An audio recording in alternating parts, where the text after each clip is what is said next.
Muy bien, somos todos bienvenidos. Aquí venciendo dificultades, pero nos encontramos en el nombre del Señor y hoy vamos a hablar sobre Biblia y misión. Viene muy bien esta reflexión cuando acabamos de terminar el mes de septiembre, que es el mes de la Biblia, y estamos empezando el mes de octubre, que es el mes de las misiones. Así que yo creo que es muy oportuna esta reflexión. Pidamos la gracia del Espíritu Santo, pidámosla por intercesión de María Santísima, Madre de contemplativos, Madre de misioneros, Madre de las vírgenes, Madre de los doctores, ella que interceda por nosotros y que nos ayude a acercarnos a la palabra divina. En el nombre del Padre, y del Hijo, y del Espíritu Santo. Amén. Dios te salve María, llena eres de gracia, el Señor es contigo. Bendita tú eres entre todas las mujeres, y bendito es el fruto de tu vientre, Jesús. Santa María, Madre de Dios, ruega por nosotros pecadores, ahora y en la hora de nuestra muerte. Amén. En el nombre del Padre, y del Hijo, y del Espíritu Santo. Amén. Biblia y misión. Creo que el solo título nos hace recordar aquellas palabras tan sabias que nos daban nuestros obispos en la conferencia episcopal en Aparecida hace unos pocos años, porque a partir de esa conferencia yo creo que todos nos hemos acostumbrado a ese lenguaje tan hermoso de los discípulos misioneros. El discípulo que recibe la palabra, el misionero que entrega la palabra. Y nos damos cuenta que no puede haber un verdadero acto misionero de entrega si primero no hay un acto de discipulado, es decir, de acogida de la palabra. Estos dos términos tan bellos están relacionados precisamente por la dinámica de la palabra divina. Recordemos aquello que se lee en Isaías, en el capítulo 11, donde Dios anuncia que su palabra no volverá a él vacía, sino que como la lluvia hace siempre fecunda la tierra y la hace florecer, así también la palabra divina no vuelve vacía a Dios, sino que hace cambiar, hace florecer nuestros corazones, hace cambiar, hace florecer, hace fructificar nuestras vidas para que se cumpla lo que dijo nuestro Señor Jesucristo. Yo he venido para que tengan vida y vida en abundancia. Y también aquello otro que encontramos en el mismo Evangelio de Juan, cuando Cristo dice que en esto encuentra la gloria al Padre del cielo, en que nuestras vidas puedan dar muy, muy abundante fruto, muy abundante fruto. Entonces, eso que estaba en Isaías, de la palabra que desciende y que luego asciende, Isaías capítulo 11, eso es exactamente lo mismo que nos describe el Evangelio de Juan, especialmente en los capítulos 12, 13 y siguientes. Aquellas palabras, fíjate cómo las dice Cristo: salí del Padre y vine al mundo. Ahora dejo el mundo y vuelvo al Padre. Es lo mismo que encontrábamos en Isaías, la palabra que desciende, pero que luego asciende, pero asciende después de cumplir una misión. Y cuando esa palabra desciende, nos hace discípulos. Y cuando esa palabra asciende junto con nosotros, nos hace misioneros. ¿Por qué? Porque como nos enseña San Pablo, especialmente en el capítulo 8 de la carta a los Romanos, Cristo, que era el unigénito del Padre, ha querido ser el primogénito entre muchos hermanos. Fíjate la relación tan hermosa que hay entre unigénito y primogénito. Cuando bajó, unigénito. Cuando subió, primogénito. Primogénito de muchos hermanos. ¿Y esos muchos hermanos de dónde vienen? Esos muchos hermanos vienen de aquel mandato que el mismo Cristo les dio a los apóstoles y a través de ellos a toda la iglesia. Vayan y hagan que todas las naciones sean mis discípulos. Vayan y hagan discípulos de todas las naciones. Ese es el gran mandato, esa es la gran comisión comisión de evangelización, comisión misionera que está directamente ligada con la acogida a la palabra de Dios.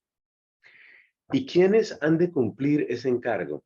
Pues en primer lugar los apóstoles y los sucesores de los apóstoles, es decir, nuestros queridos obispos.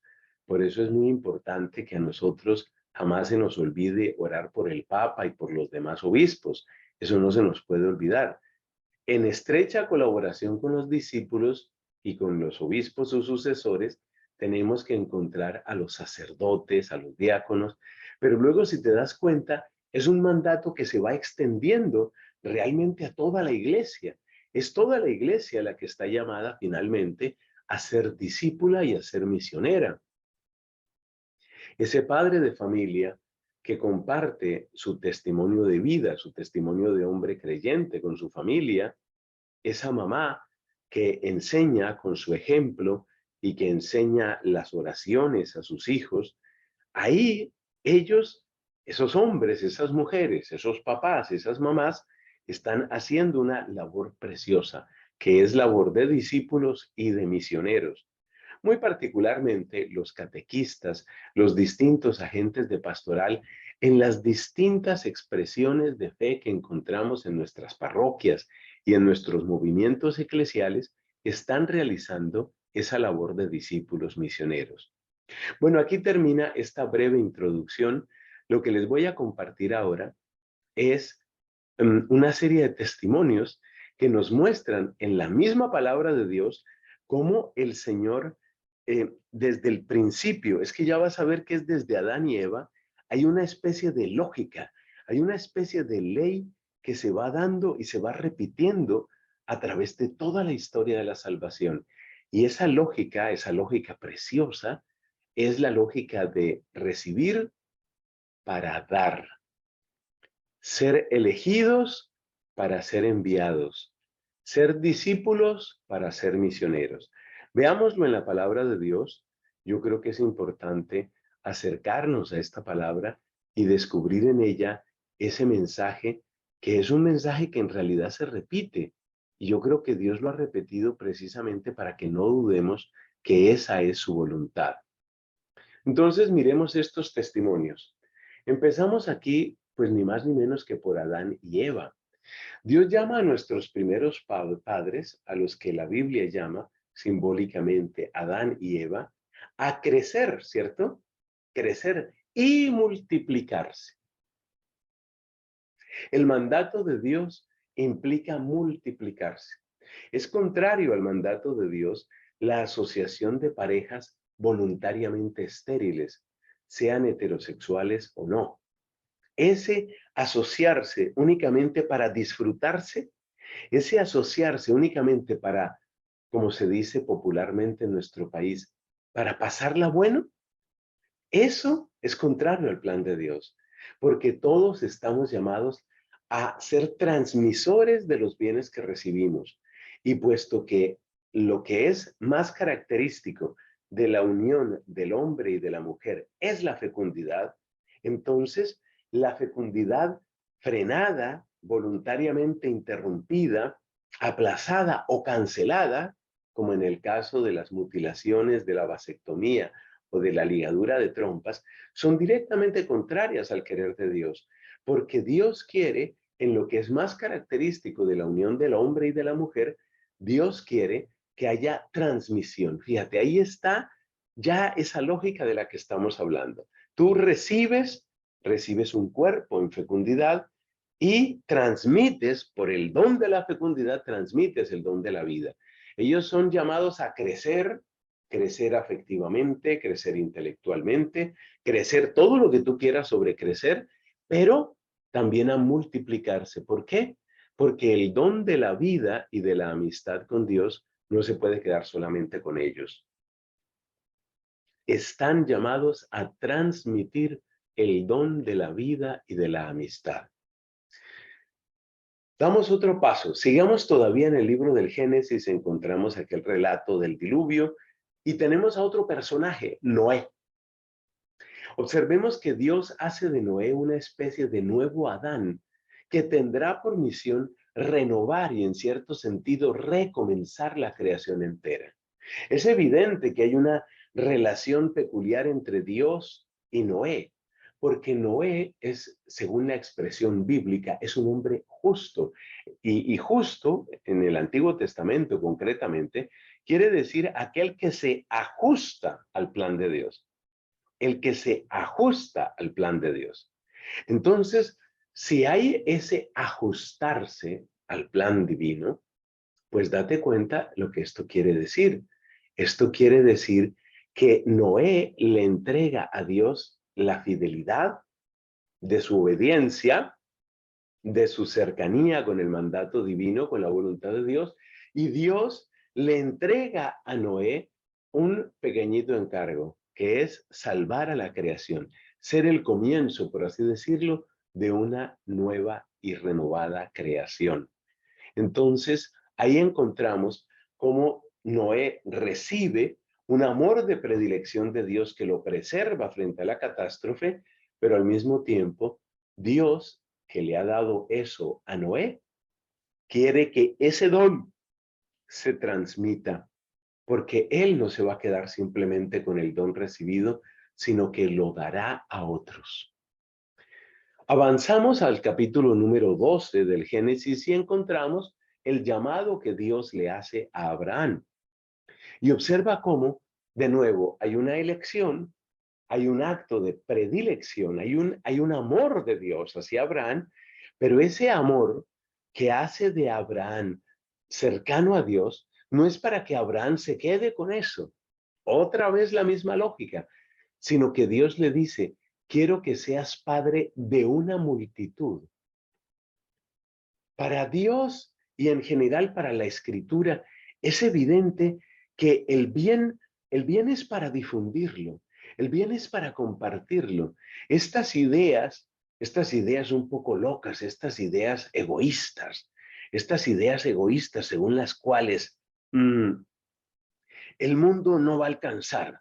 Limitar la población, limitar, que nazcan menos, hasta llegar a situaciones absurdas como la de tantos países de Europa, donde ya no es posible reponer la población. Oye eso, países como España, Italia, Grecia, Alemania y muchos otros no tienen manera de reponer su población. Es decir, no es dentro de 10 ni dentro de 20 o 50 años. Es que óyeme, ya en este momento, ellos no pueden reponer su población. Ya dependen de la inmigración. Dependen de que lleguen inmigrantes. Porque durante mucho tiempo, el mensaje que se decía y se decía y se repetía era el mensaje de que no va a alcanzar, no va a alcanzar. La tierra no da para tanto. Por supuesto, la explotación irresponsable de la tierra, estamos de acuerdo, la explotación irresponsable de la tierra no da para la población creciente del mundo, ni siquiera da para la población actual del mundo. En eso estamos de acuerdo. Claro que no da. Pero el problema no es por la fecundidad de la tierra, que es una fecundidad maravillosa, el problema es por el egoísmo nuestro. Es por ese detenernos y no compartir, detenernos y no pasar a otros la antorcha de la bondad, los bienes que hemos recibido. Ese es el error que estamos cometiendo. Entonces, Dios llama a Abraham para hacerlo padre de una multitud. Fíjate las imágenes tan preciosas que nos presenta la Escritura con respecto a Abraham. Nos dice, mira, lo saca en la noche y le dice, contempla las estrellas, cuéntalas si puedes contarlas. Así será lo que te voy a dar. Así será tu descendencia. Le hace caminar por las arenas del desierto y recorrer ese desierto, que sus pies se llenen de esa arena y le dice, cuenta si puedes estos granos de tierra, cuenta si puedes estos granos de arena, cuéntalos, así será tu descendencia. Nuestro Dios es el Dios generoso, nuestro Dios es el Dios abundante, Y es el Dios que quiere que nosotros seamos generosos y abundantes, pero no vendrá generosidad y no vendrá abundancia si no hay esta ley del compartir, esta ley de salir de nosotros mismos para dar a otros, para compartir con otros. Todavía es más claro el mensaje que encontramos en Génesis capítulo 12, en el sentido de que Dios le dice: en tu nombre serán bendecidas todas las naciones. Yo creo que este es un buen punto para que lo reflexionen, para que lo mediten, especialmente nuestros hermanos mayores, como suele llamar la iglesia a los judíos. Mira, si tú eres descendiente de Abraham según la carne, y si te enorgulleces de tu raza judía, bendito sea Dios, pero piensa que la bendición está para todas las naciones. El don no es para que se quede en Abraham.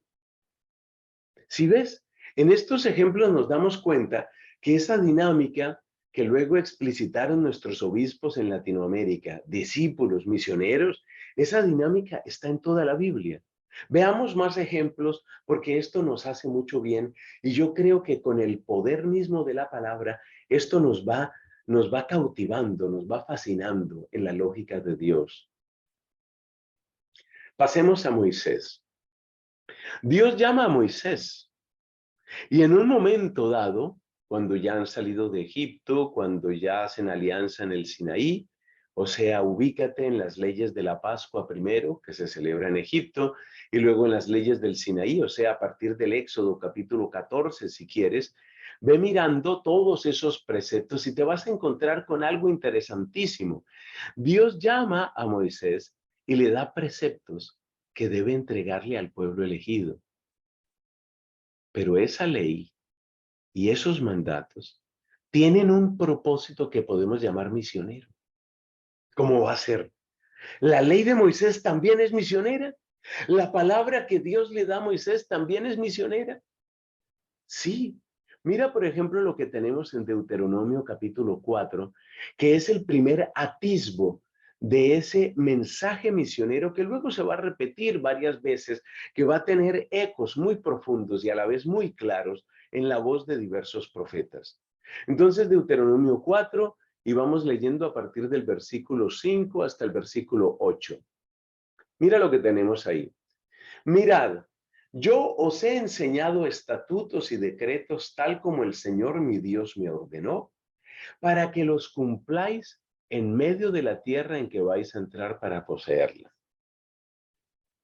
Hasta ahí, Deuteronomio 4:5, da la impresión de que se trata simplemente de algo para ese pueblo y que va a quedar únicamente para ese pueblo. Os he enseñado estatutos y decretos para que los cumpláis en medio de la tierra en que vais a entrar para poseerla. Pero si uno pone un poco de atención, uno dice, es muy interesante lo que dice aquí, en medio de la tierra. Esa expresión en medio de la tierra nos llama la atención y ya vamos con los siguientes versículos. Nos llama la atención porque si hubiera sido un mandato que se hubiera quedado solamente para el pueblo elegido, como que bastaba con que dijera, para que los cumpláis en la tierra, ¿cierto? Vais a entrar a tal tierra, pues que cumpláis ahí en la tierra en que vais a entrar para poseerla. Pero dice en medio de la tierra, en medio de la tierra. Ahora se van a aclarar las cosas.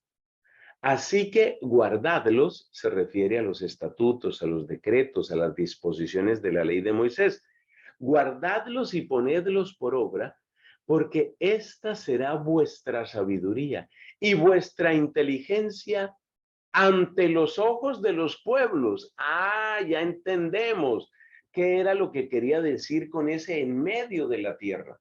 Es que Israel, que va a entrar a poseer una tierra, va a estar en medio de otros pueblos. Y en la medida en que Israel sea fiel a los preceptos, entonces va a manifestar sabiduría, va a manifestar un don de inteligencia ante los ojos de los pueblos, que al escuchar todos estos estatutos dirán, ciertamente, esta gran nación es un pueblo sabio e inteligente. De tal manera que la sabiduría propia de la ley de Moisés, que en realidad es sabiduría propia de Dios para este pueblo elegido, es como una especie de testimonio permanente. Es como un testimonio que no se apaga para que los demás pueblos vean que sí es posible vivir de otro modo. O sea que el esplendor de Israel, el esplendor de sabiduría que hay en la ley que Dios le concedió a Israel, ese esplendor de sabiduría, de algún modo, es un testimonio permanente para los otros pueblos. Al ver ese resplandor, al ver esa luz, los otros pueblos son llamados a descubrir, hay algo especial aquí. Hay una expresión semejante que va a decir Cristo en el Nuevo Testamento, por supuesto, en el Evangelio, por ejemplo, de San Mateo, cuando dice Cristo, brille así vuestra luz. Dice, no se pone una ciudad, no se puede esconder una lámpara, no se puede esconder una ciudad puesta en lo alto de un monte. Y dice, brille así vuestra luz ante los hombres, para que vean vuestras buenas obras y den gloria al Padre del cielo. O sea que la primera evangelización, para darle un nombre, es la evangelización del esplendor. Esa es la evangelización del esplendor. Entonces yo voy a poner aquí una pequeña notica que nos va a servir para descubrir eso. Esta es la evangelización del esplendor.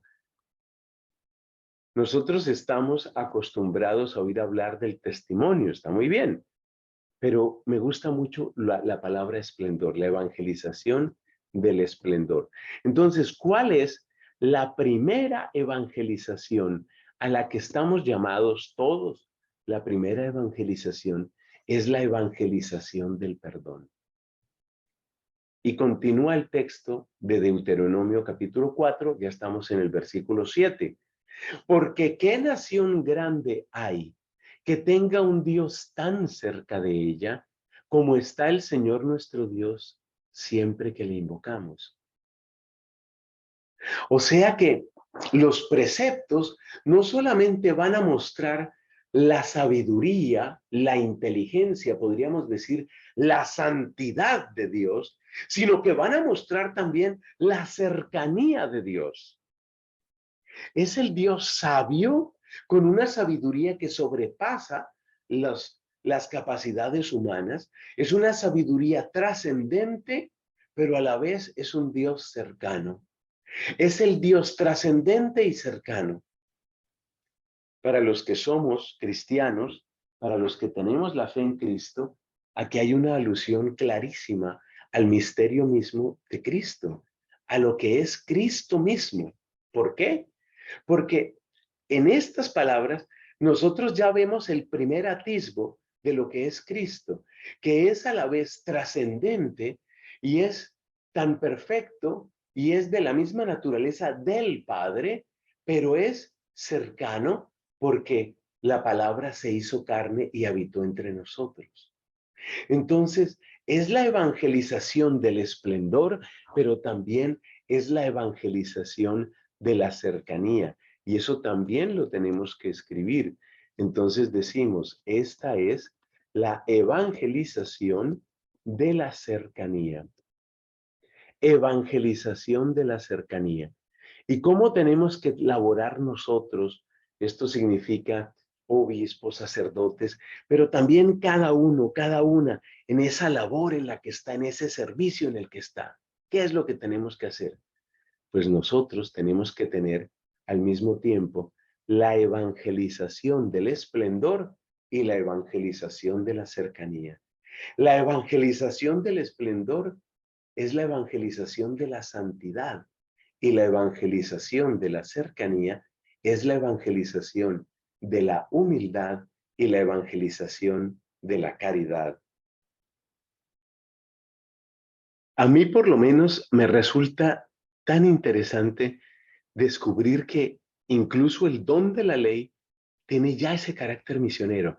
Pero terminemos ese pasaje porque hay un versículo que nos hace falta de esa perícopa. Dice, ¿O qué nación grande hay que tenga estatutos y decretos tan justos como esta ley que hoy pongo delante de vosotros? Fíjate, al hablar de justicia, volvemos a la perspectiva del resplandor, y al hablar de preceptos, estatutos que están delante de vosotros, está la cercanía. Entonces, ¿qué es lo propio de un discípulo misionero? Lo propio es que conozca el esplendor, que esté fascinado por el esplendor de Dios, pero a la vez que tenga esa conciencia del Dios cercano. Es el Dios santo, es el Dios bello, es el Dios sabio, es el Dios justo, pero también es el Dios humilde, es el Dios tierno, es el Dios compasivo, es el Dios cercano. Todo eso estaba ya desde la ley de Moisés. Ya el Antiguo Testamento muestra el carácter misionero que es propio del pueblo de Dios en su conjunto. Mira lo que encontramos, por ejemplo, en Isaías, capítulo 49, versículo 6. Dice el Señor, este es uno de los llamados cánticos del siervo. Dice el Señor, poca cosa es que tú seas mi siervo para levantar las tribus de Jacob y para restaurar a los que quedaron de Israel. Eso es lo que se refiere al pueblo elegido. Y este texto dice, es poca cosa eso, poca cosa. También te haré luz de las naciones para que mi salvación alcance hasta los confines de la tierra. Por supuesto, si traemos a la memoria lo que Dios ya le había dicho a Abraham, pues este pasaje no nos extraña en absoluto. Este pasaje simplemente está mostrando una realidad, y esa realidad es la misma que Dios le dijo a Abraham. A Abraham le dijo, tú vas a ser bendición de todas las naciones, y aquí dice Dios a través del profeta, para que mi salvación alcance hasta los confines de la tierra. Del mismo profeta Isaías, yo creo que vale la pena recordar este otro pasaje, capítulo 60, versículos del 1 al 3. Levántate, resplandece, porque ha llegado tu luz. Ya ves por qué me interesa tanto, me gusta tanto aquello del esplendor. Resplandece, levántate, porque ha llegado tu luz y la gloria del Señor ha amanecido sobre ti. Es la luz, pero observa lo que sucede cuando llega esa luz potente. Pensemos, por ejemplo, en la luna. La luna, en la noche, está recibiendo la fuerza de la luz del sol y la refleja, pues siempre que esté en el ángulo, en la posición adecuada, refleja esa luz, la refleja hacia la tierra. Eso es lo que tenemos, por ejemplo, cuando hay una luna llena. Esa luz potente no es otra cosa sino reflejo. Nosotros estamos llamados a ser como la luna, estamos llamados a ser reflejo. Estamos llamados a reflejar. La gloria del Señor ha amanecido sobre ti. ¿Y qué es el reflejo? Otra vez lo mismo que estamos diciendo. Luz que recibes, luz que entregas. Porque he aquí, tinieblas cubrirán la tierra y densa oscuridad los pueblos, pero sobre ti amanecerá el Señor y sobre ti aparecerá su gloria. ¿Y eso a qué conduce? ¿A dónde lleva esa maravilla? Porque es una maravilla que la luz de Dios brille sobre este pueblo en particular. ¿Eso a dónde lleva? Yo te voy a decir a dónde lleva. Acudirán las naciones a tu luz y los reyes al resplandor de tu amanecer. Es decir, no es para que te quedes tú simplemente ufanándote y diciendo, qué maravilla, nosotros que sí tenemos la luz de Dios. Qué bueno que nosotros. No. Por eso el Papa Francisco nos advierte muchas veces del peligro que hay en ese elitismo, en esa tentación de elitismo que nos puede llegar a todos. Esa tentación de elitismo que en el fondo es simplemente mirar nosotros los que sí conocemos, nosotros los que sí sabemos, nosotros los que sí vivimos. Un momento, ¿no te acuerdas acaso de aquella frase que dice el apóstol San Pablo? ¿Y tú qué tienes que no hayas recibido? ¿Qué tienes tú que no hayas recibido? Toda la luz, imagínate que la luna, yo creo que este es un ejemplo hasta gracioso, imagínate que la luna empezara a ufanarse. Oh, qué esplendor el mío por las noches. Soy capaz de mostrar el camino al caminante durante la noche con toda la luz que yo derramo sobre la tierra.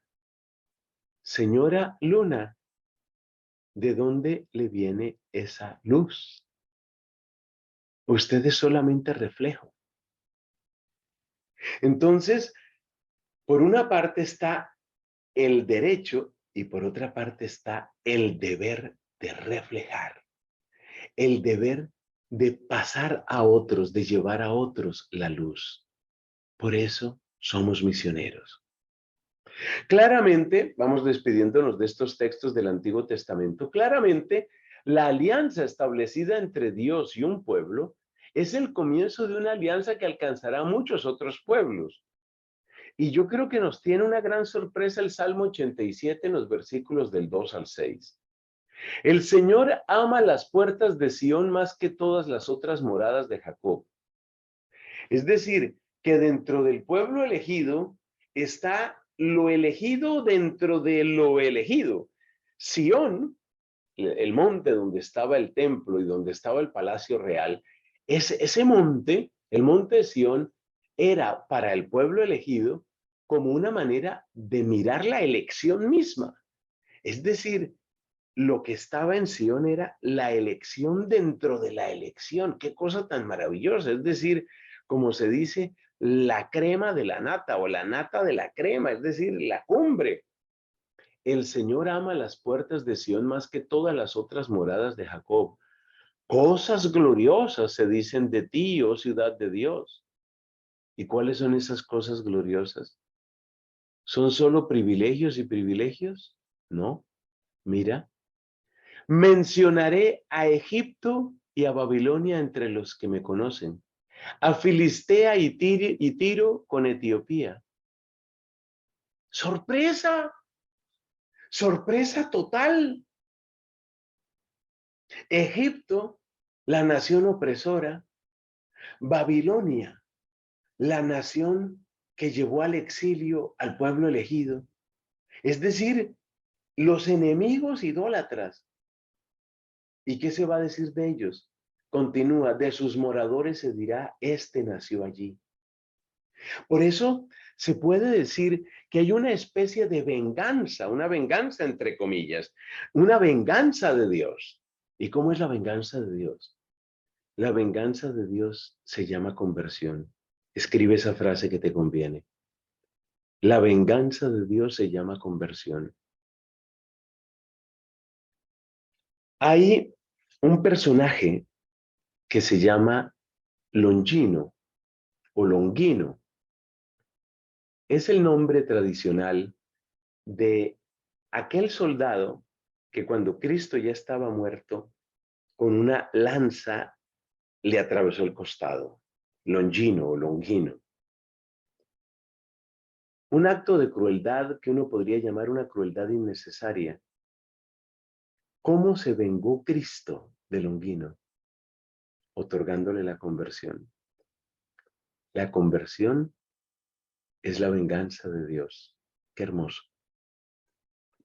Según antiguos escritos, la esposa misma de Poncio Pilato se volvió cristiana y una cristiana muy piadosa. Esa es la manera de vengarse Dios. Dios se venga del malvado arrancándolo de la maldad. Entonces aquí aparecen las naciones perversas, aquí aparecen las naciones que podríamos llamar enemigas, las naciones enemigas, Egipto, Babilonia, Filistea, Tiro, Etiopía menos, pero todas las otras completamente adversas, completamente enemigas. Y dice, de sus moradores se dirá, este nació allí. Pero de Sión se dirá, este y aquel nacieron de ella, y el Altísimo mismo la establecerá. El Señor contará al inscribir los pueblos, este nació allí. Por eso también dirá San Pablo, nosotros todos somos hijos de Jerusalén. Jesucristo da cumplimiento a esta palabra cuando anuncia en Mateo 8:11. Mira lo que dice Jesucristo.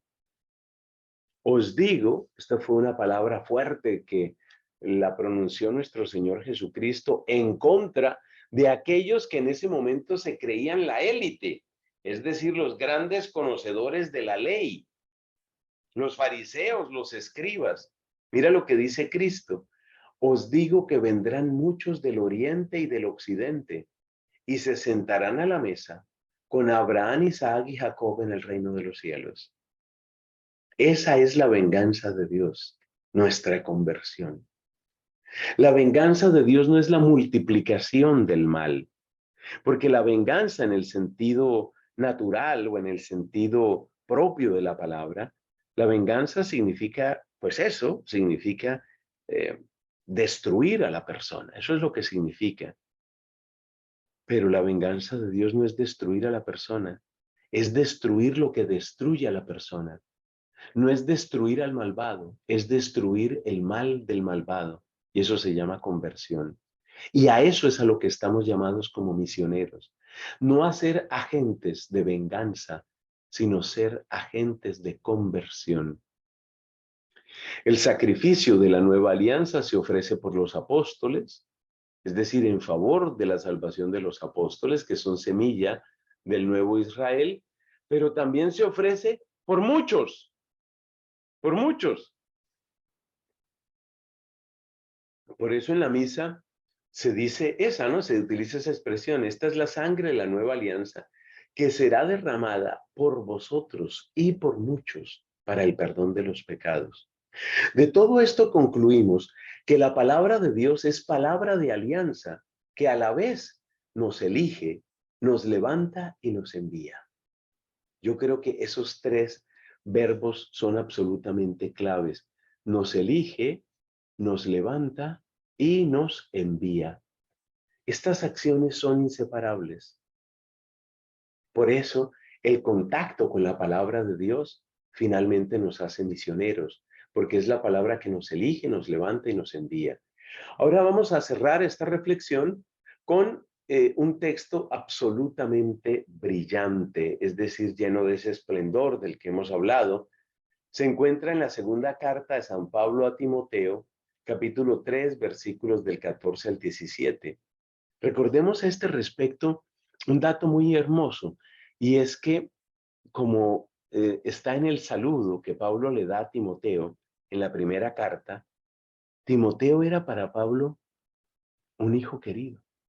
Ese era Timoteo para Pablo, un hijo querido. Es decir, en Timoteo, Pablo veía como reflejarse su propio corazón, su propia manera de recibir el Evangelio. Creo que no cabe duda de que era su discípulo más cercano. Mira lo que le dice Pablo a Timoteo en los versículos del 14 al 17. Tú, sin embargo, persiste en las cosas que has aprendido, en las cosas que has aprendido, persiste, y de las cuales te convenciste. Pablo no empieza por decirle a Timoteo, tienes que trabajar mucho. Eso no es lo que le dice Pablo a Timoteo. Lo que le dice Pablo a Timoteo es, empieza por ti, empieza por ti, persiste. Ese verbo es clave, persiste. Eso quiere decir que es necesario volver y es necesario profundizar y es necesario asimilar la palabra para que esa palabra reine en nosotros. Esa es la necesidad, que la palabra reine en nosotros. Persiste en las cosas que has aprendido y de las cuales te convenciste sabiendo de quiénes las has aprendido. Por supuesto, para nosotros, esta frase de Pablo cobra un matiz muy especial, porque cuando hablamos de sabiendo de quién las has aprendido, pues tenemos que pensar en nuestros maestros, en nuestros catequistas, en nuestros sacerdotes que nos han enseñado, por la predicación que han dado, por los consejos que nos han ofrecido, por las veces que nos han confesado. Yo en este momento quisiera que cada uno de nosotros, desde el corazón, recordara a aquella persona o a aquellas personas, recordar a esas personas que nos han conducido a la fe. Recuerda a esas personas. ¿Quiénes son esas personas y qué ejemplo te dieron? Recuerda que desde la niñez has sabido las sagradas escrituras. Se refiere ahí el apóstol Pablo singularmente, se refiere a lo que eran las sagradas escrituras en ese momento, es decir, el Antiguo Testamento. Para nosotros hay la riqueza también de los mismos escritos de San Pablo y sobre todo la riqueza de los evangelios. Estas sagradas escrituras, dice, te pueden dar la sabiduría que lleva a la salvación mediante la fe. Te pueden dar la sabiduría. Sabiduría. Oye, qué hermoso esto. La sabiduría. ¿Recuerdas cómo en Deuteronomio capítulo 4 se nos decía precisamente, Dios nos ha dado unos preceptos sabios que van a ser el testimonio ante las naciones? Pues aquí está la sabiduría.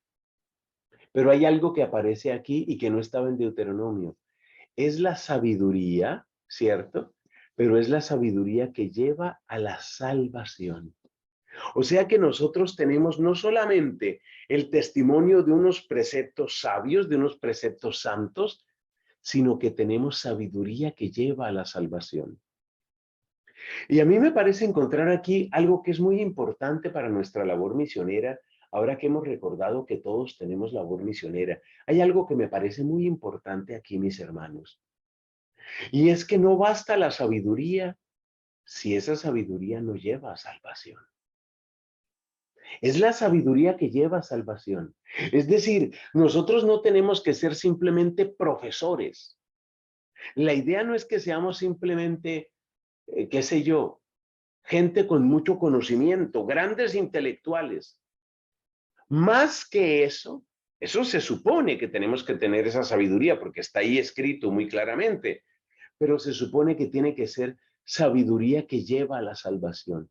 Es decir, que lleves palabra de sabio y vida de salvado, vida de redimido.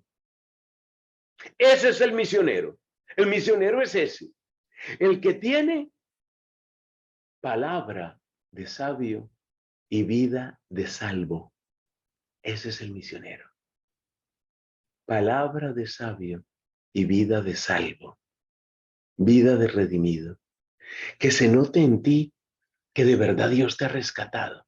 Si tu palabra es sabia, pero tu vida no tiene la alegría, la chispa, no tiene eso que es inconfundible y que muestra, oye, de verdad que Dios ha hecho de nuevo a este hombre. Es que este es un hombre nuevo, es que esta es una mujer renovada en el Evangelio. Si eso no se te nota, pues tu palabra suena hueca. Tu palabra suena únicamente ha estudiado mucho, ha memorizado mucho, sabe muchas cosas. Eso es insuficiente. No nos vamos a quedar con eso, por favor. Sabiduría que lleva a la salvación mediante la fe en Cristo Jesús. Toda escritura es inspirada por Dios y útil, y aquí aparecen las labores del misionero. Mire, aquí están, no hay que buscarlas muy lejos. Segunda Timoteo, capítulo 3, ahí están.